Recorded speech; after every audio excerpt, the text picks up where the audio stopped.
selalu konsolidasi. Salah satu bentuk konsolidasinya itu adalah kita menegaskan kembali komitmen dari teman-teman pengacara ya, bahwa Pak Jokowi saat ini itu adalah masih powerful ya.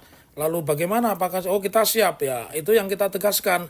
Terus yang ketiga, kita sedang mengkompilasi beberapa bukti-bukti baru, salah satunya penerimaan Sipen Maru. Bahkan ada masukan yang sangat berharga kepada handphone kami dari tokoh penting ya. Tokoh penting, dia mengatakan kalau melihat dulu tahun 78 kurikulum Dad Yusuf itu diperpanjang 6 bulan atau 1 semester, berarti tidak mungkin Pak Jokowi itu mendaftarkannya tahun 80, pasti tahun 81